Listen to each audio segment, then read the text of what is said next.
ಕಾವೇರಿ ನೀರು ಬಿಡುಗಡೆ ವಿಚಾರ ರಾಜ್ಯದಲ್ಲಿ ಮತ್ತೊಮ್ಮೆ ಕಾವೇರಿದ ವಿವಾದಕ್ಕೆ ಹೊಸ ತಿರುವು ಸಿಕ್ಕಿದೆ. ತಮಿಳುನಾಡಿಗೆ ನೀರು ಬಿಡುವ ಕುರಿತು ಕಾವೇರಿ ಜಲ ಸಮಿತಿಯ ತೀರ್ಮಾನಕ್ಕೆ ಮುಸ್ಲಿಂ ವಕೀಲರ ಸಂಘ ತೀವ್ರ ಆಕ್ಷೇಪ ವ್ಯಕ್ತಪಡಿಸಿದೆ. ಈ ಕುರಿತು ಮಾತನಾಡಿದ ಮುಸ್ಲಿಂ ವಕೀಲರ ಸಂಘದ ಅಧ್ಯಕ್ಷ ಮುಜಾಫಿರ್ ಅಹಮದ್ ಹಾಗೂ ಶಹಬಾಜ್ ಖಾನ್, ರಾಜ್ಯದಲ್ಲೇ ಜನರಿಗೆ ಕುಡಿಯಲು ನೀರಿಲ್ಲದ ಪರಿಸ್ಥಿತಿ ನಿರ್ಮಾಣವಾಗಿದ್ದು, ಇಂತಹ ಸಂದರ್ಭದಲ್ಲಿ ತಮಿಳುನಾಡಿನಲ್ಲಿ ಎರಡನೇ ಬೆಳೆ ಬೆಳೆಯಲು ನೀರು ಬಿಡುವುದು ಒಪ್ಪಲಾಗದ ನಿರ್ಧಾರ ಎಂದು ಹೇಳಿದರು. ತಮಿಳುನಾಡಿನ ಸರ್ಕಾರದ ಧೋರಣೆ ಹಾಗೂ ಕಾವೇರಿ ಜಲ ಸಮಿತಿಯ ತೀರ್ಮಾನವನ್ನು ಖಂಡಿಸಿದ ಅವರು, ಯಾವುದೇ ಕಾರಣಕ್ಕೂ ಈ ನಿರ್ಧಾರವನ್ನು ಬೆಂಬಲಿಸುವುದಿಲ್ಲ.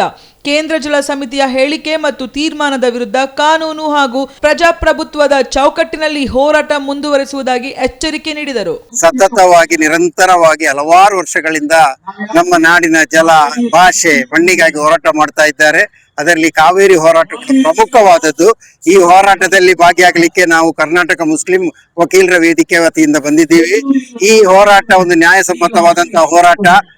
ತಮಿಳುನಾಡು ಸರ್ಕಾರದ ನಕಾರಾತ್ಮಕ ಧೋರಣೆಗೆ ವಿರುದ್ಧವಾಗಿ, ಅದೇ ರೀತಿ ಕಾವೇರಿ ಜಲ ಏನು ಸಮಿತಿ ಇದೆ ಆ ಸಮಿತಿಯ ಆದೇಶಕ್ಕೆ ವಿರುದ್ಧವಾಗಿ ನಾವು ಈ ಹೋರಾಟದಲ್ಲಿ ಭಾಗವಹಿಸಿದ್ದೀವಿ.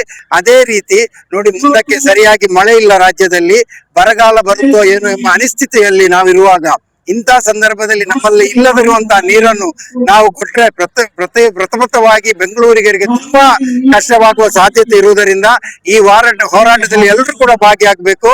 ರಾಜ್ಯ ಸರ್ಕಾರ ಪ್ರಾಧಿಕಾರದ ಮುಂದೆ ಸರಿಯಾಗಿ ತಮ್ಮ ವಾದವನ್ನು ಮಂಡಿಸಬೇಕು. ನುರಿತ ಕರ್ನಾಟಕದ ಕನ್ನಡಿಗ ವಕೀಲರನ್ನು ಇಟ್ಟುಕೊಂಡು ಹೋರಾಟ ಮಾಡ್ಬೇಕಂತ ಹೇಳಿ ನಾನು ಬಯಸ್ತೀನಿ. ತಾವೆಲ್ಲ ಇವತ್ತು ನೋಡಿದ್ದೀರಾ, ನಮ್ಮ ಕರ್ನಾಟಕ, ನಮ್ಮ ಬೆಂಗಳೂರು ಪ್ರದೇಶದಲ್ಲಿ ಎಷ್ಟು ನೀರಿನ ಸಮಸ್ಯೆಗಳಿವೆ. ಸುಮಾರು ಈ ಬ್ಯಾಂಗ್ಳೂರ್ ಪಾಪ್ಯುಲೇಷನ್ ನೋಡಿದ್ರೆ ನೀರೇ ಇಲ್ಲ. ನೀರು ನಾವು ಕುಡಿಬೇಕಂದ್ರೆ, ನಾವು ಬಡವರಾಗಿ ನೀರನ್ನು ಕುಡಿಬೇಕಂದ್ರೆ ಬೆಳಗ್ಗೆ 4 ಗಂಟೆಗೆ ಎದ್ದು ಹೋಗಿ ಲೈನ್ ಅಲ್ಲಿ ನಿಂತ್ಕೊಳ್ಬೇಕಾಗುತ್ತೆ. ಇವತ್ತು ಎಲ್ಲಾ ಜನರು ಅದು 5 ರೂಪಾಯಿ ಫೈನಲ್ಲಿ ಹೋಗಿ ಬೋರ್ವೆಲ್ ನೀರು ಕುಡಿತಾ ಇದ್ದಾರೆ.